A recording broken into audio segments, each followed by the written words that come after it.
विधानसभा क्षेत्र से अच्छा बहुमत लेके पब्लिक ने, मतदाताओं ने आशीर्वाद दिया है। तो आज मैं सभी कार्यकर्ताओं का धन्यवाद करने के लिए क्षेत्र में हूँ और सभी मतदाताओं का मैंने बहुत आभार व्यक्त किया है कि इतना असीम प्रेम और आशीर्वाद मुझे मिला। एक भारी बहुमत के साथ कांग्रेस पार्टी की जीत हुई। तो सभी लोगों ने जो कई हफ्तों तक दिन रात मेहनत करी, हमारे कार्यकर्ताओं ने, लोगों ने, आमजन ने, उन सबका मैंने आभार व्यक्त किया है, उनको धन्यवाद ज्ञापित किया है और इस बात का आश्वासन उनको दिया है कि विकास की जो हमने शुरुआत करी है 5 साल पहले, उसमें कमी नहीं आने देंगे और पूरी लगन से, पूरी ताकत से, पूरी शिद्दत से, पूरी ईमानदारी से जो विकास का काम हमने चालू किया है उसको बिना रोक टोक अगले 5 साल तक चालू करते रहेंगे। जो परिणाम आए तो उसमें हमारी सरकार नहीं बन पाई और जिस परंपरा को तोड़ने के लिए हम लोगों ने बहुत मेहनत करी और हर कोशिश करने के बावजूद भी हम कामयाब नहीं हो सके, निश्चित रूप से ये चिंता का विषय है क्योंकि पूरी ताकत हम लोगों ने लगाई, सारी मेहनत करी और हर बार हम सरकार बनाने के बाद रिपीट नहीं कर पाते हैं। इस बार दोबारा वही हुआ, इस बात का खेद हम सबको है और इस पर चिंतन भी करना पड़ेगा और आत्मचिंतन भी करना पड़ेगा हर स्तर पर कि कहाँ कमियां रहीं, क्या वो कारण थे जिन वजहों से हम सरकार दोबारा नहीं बना पाए।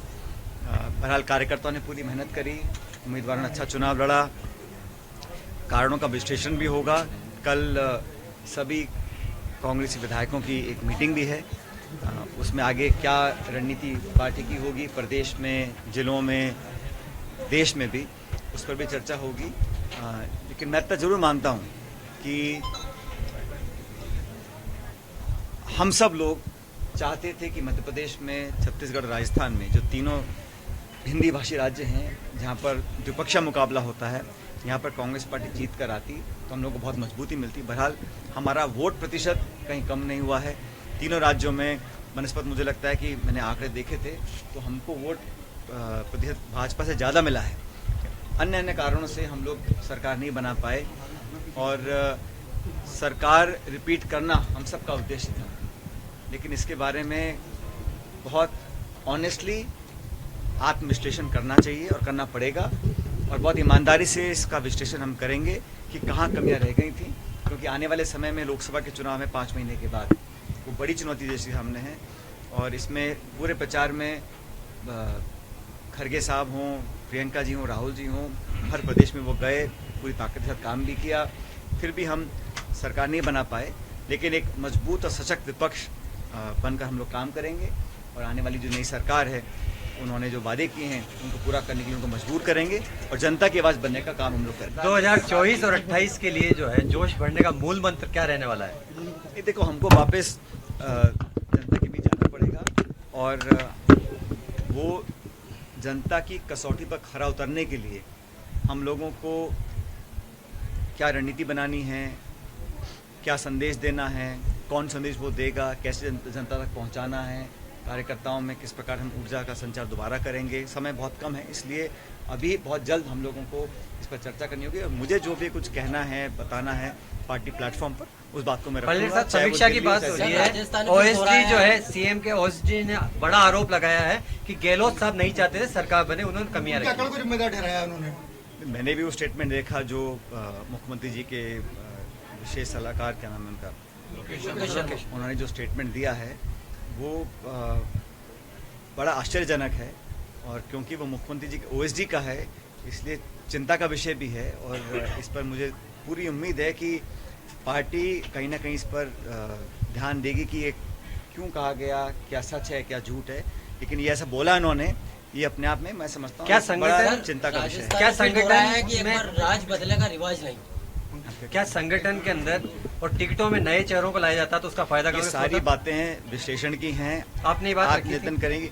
मैंने जो कहा था वो मेरे पार्टी प्लेटफॉर्म पे कहा था, आगे मुझे जो कहना है पार्टी प्लेटफॉर्म पे बोलूंगा। लेकिन आज हमारी जिम्मेदारी ये है कि जनता ने हमको विपक्ष बैठने का आदेश दिया है, उसका पूरा सम्मान हम लोग करते हैं। जनता जनार्दन है, उनका निर्णय अंतिम होता है। हम लोगों को विपक्ष में बैठने की जिम्मेदारी दी है, हमने पहले भी इसको बखूबी निभाया है भविष्य में निभाएंगे।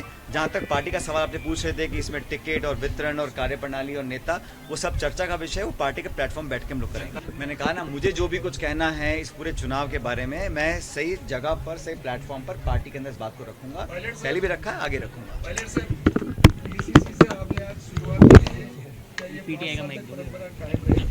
जी, हमारा जो पार्टी का स्ट्रक्चर है, वहाँ पर राष्ट्रीय अध्यक्ष, प्रदेश अध्यक्ष, जिलाध्यक्ष और ब्लॉक अध्यक्ष वो हमारे मुखिया रहते हैं और उनके संरक्षण में ही पार्टी हमेशा काम करती है। आज भी मुझे लगता है कि जो भी हम लोग कामयाबी हासिल कर पाए हैं वो हमारे पार्टी कार्यकर्ताओं ने किया है। हमारे जिलाध्यक्ष जो हैं बैरवा साहब, इन्होंने पूरी ताकत के साथ जिले में काम किया और हम 4 में से 2 सीट जीते हैं, एक बार पिछली बार से 1 कम। लेकिन मुझे लगता है कि आने वाले समय में हम भरपाई करेंगे और लोकसभा में हम बेहतर परिणाम लेंगे। रेल मुद्दा था, टॉप का सांसद बार बार दावे ठोकते थे 500 करोड़ देंगे, अब उनकी सरकार आ गई, अब किस तरह से उम्मीद की जाती है? सर, राजस्थान में कांग्रेस वापिस दोहराया है कि राज बदले का रिवाज नहीं।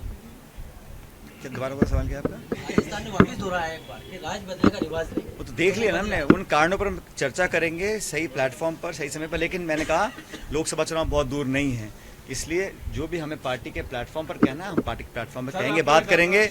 लेकिन मैंने कहा ना आपको कि हम लोग चाहते थे कि सरकार दोबारा बने, इसके लिए हम सब लोगों ने जितना हो सका पूरी ताकत लगाकर काम किया, फिर भी हम कामयाब नहीं हो सके। इन कारणों को तलाशना होगा, उस पर कार्रवाई करें।